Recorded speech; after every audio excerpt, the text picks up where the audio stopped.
Ukraine just attacked Iran in a sea Ukraine does not border, in the Caspian. In the old war, you kill the arrow. In this war, you burn the road the arrow travels on. Four separate files, four separate desks, four separate news segments. Now they are one circuit. Iran shuts the front door. Saudi Arabia runs for the side door. The Houthis lock the side door as well. In plain English, this is a corridor war. Nobody will announce it. Nobody will declare it. You will simply notice one day that the border between the Ukraine war and the Iran war is gone.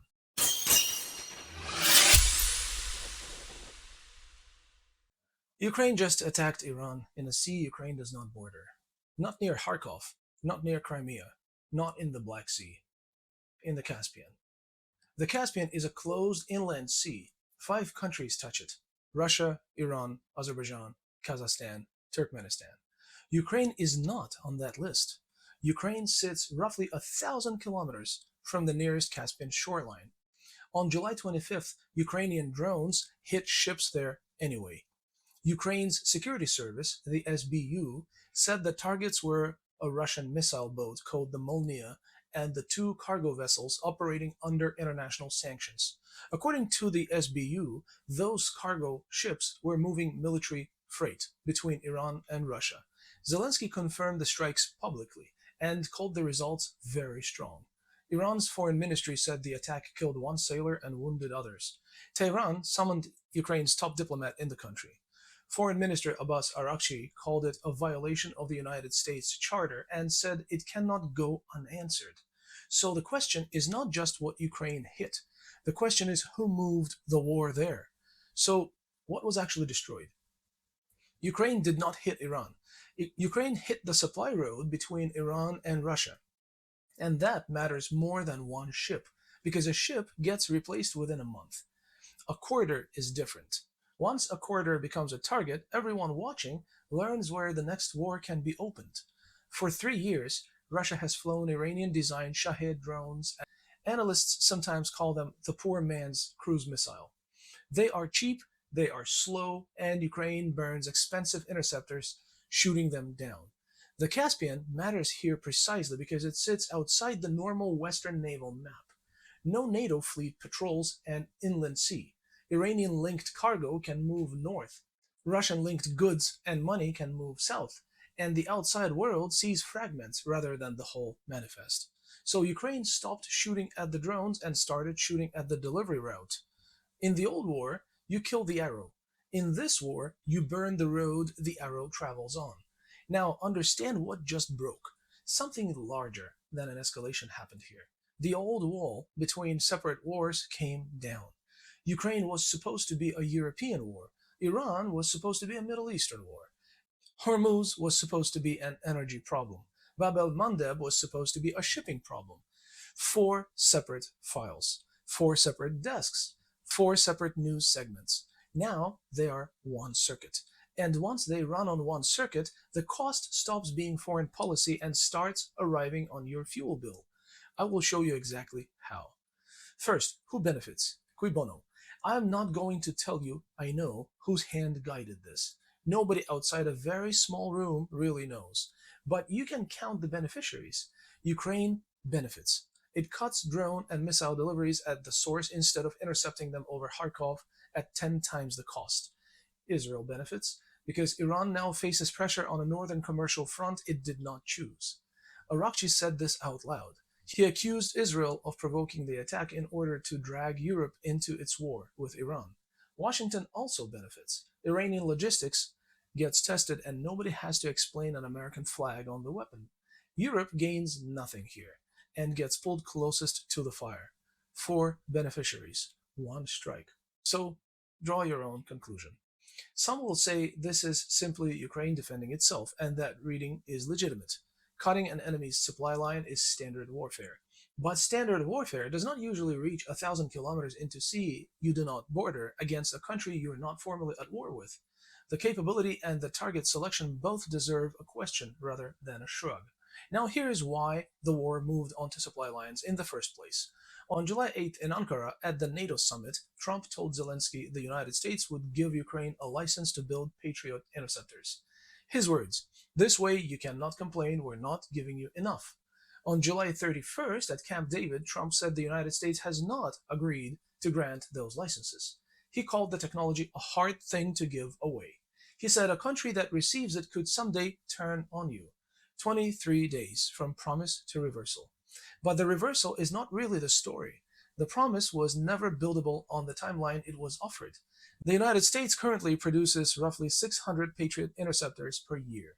That is the entire American output. Ukraine's requirement to cover its cities and infrastructure runs closer to 2,000 per year. 600 against 2,000. That gap is industrial, not bureaucratic, and industrial gaps take years to close. The Associated Press reported that even with license in hand, real production inside Ukraine would take years, while Russian strikes specifically target Ukrainian defense plans. You don't shoot a missile down with a license. A missile is stopped by another missile, called interceptor. What was offered in Ankara was air defense theater, support designed for cameras rather than for the sky. Some will say leaders overpromise all the time, and this is ordinary politics. Ordinary politics is promising something possible and then failing to deliver it. What happened here was different. The thing promised was not even physically available on the timeline it was promised for, and everyone in that room knew it. So here is the contrast that explains the whole episode. Washington offered Ukraine future air defense. Ukraine knew it and went after present supply lines instead. When you cannot get enough interceptors, you stop trying to catch the weapon and you start trying to kill the factory, the ship, and the route by which it is delivered. That lesson does not stay inside Ukraine. Everyone fighting has now learned it. 4 beneficiaries, 1 strike. That is not proof, but it's a map of incentives. So here is the question. Was this a Ukrainian strike with Western help, a Western strike with Ukrainian branding, or simply the new normal of war? Which brings us to the choke points now. The Strait of Hormuz has not functioned normally since March, as you all know. It is not closed like a locked door. It is closed the way a road is closed when nobody sane drives it without an escort, a political guarantee, and an insurance premium that eats the profit on the cargo. Iranian forces declared the strait shut in early March.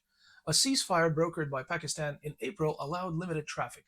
Within days, Iran restricted passage again. It hasn't recovered. Before this war, roughly 13 million barrels of oil moved through Hormuz every day, about 1/5 of global oil consumption. This line has been said over and over and over within the last 5 months, and you know it well. Public maritime tracking now shows transit collapsed to a small fraction of pre-crisis levels. The International Energy Agency has called it the largest supply disruption in the history of the oil market. And it is not theoretical. The International Maritime Organization reports 1,000 ships attacked in and around Hormuz since July 6th alone. 2 seafarers killed, more than a dozen injured. So Saudi Arabia did the obvious thing. It moved its oil west across the country and out through the Red Sea. Then the second gate closed. On July 20th, the Houthis declared a maritime blockade of Saudi Arabia. Their spokesman called it a siege for a siege. Any vessel loading at Saudi port or heading to one is now declared a target at Bab el-Mandeb. Bab el-Mandeb is about 29 kilometers wide at its narrowest. In 2024, it carried around 4.1 billion barrels of crude and refined product, roughly 5% of the world's total. A U.S. Navy-led Maritime Information Center warned that Houthi missiles and drones had already moved into position near the strait. Tankers carrying Saudi cargo began turning around before they reached it. Follow the logic. Iran shuts the front door.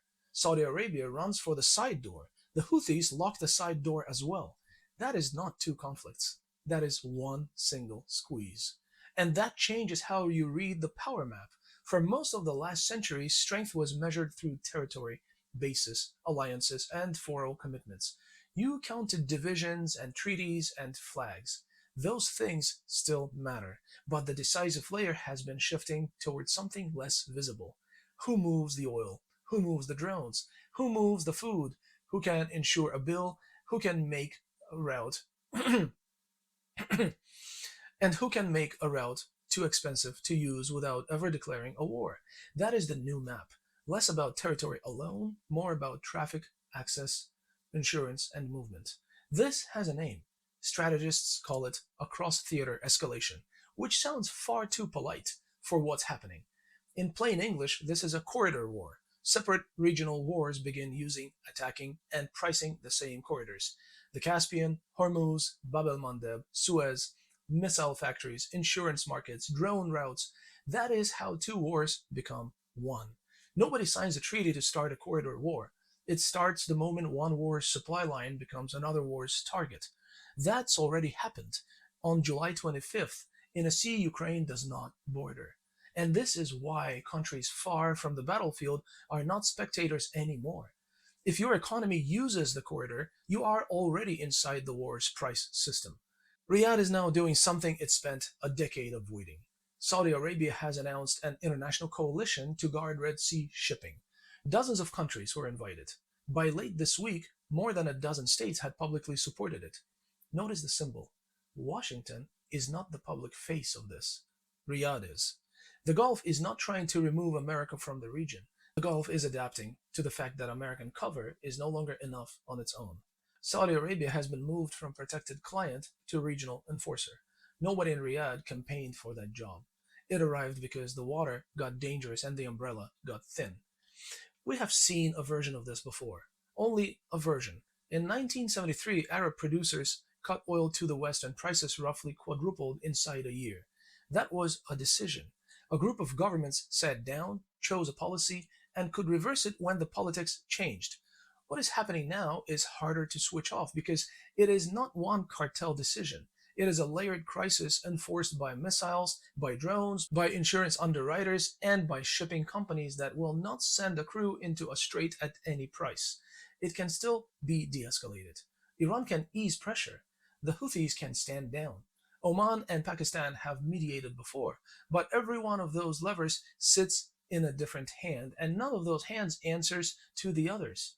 In 1973, you could negotiate with the people holding the valve. Today, the valve has four hands on it, and they do not agree. So what does a corridor war cost you? First, at the pump. A major detour around the Cape of Good Hope can add thousands of miles in roughly 2 weeks to a cargo. Somebody pays for that fuel and that time, and it's not the shipping line. Second, at the grocery store. Diesel moves food, and diesel prices move food prices a few months later. Third, in taxes.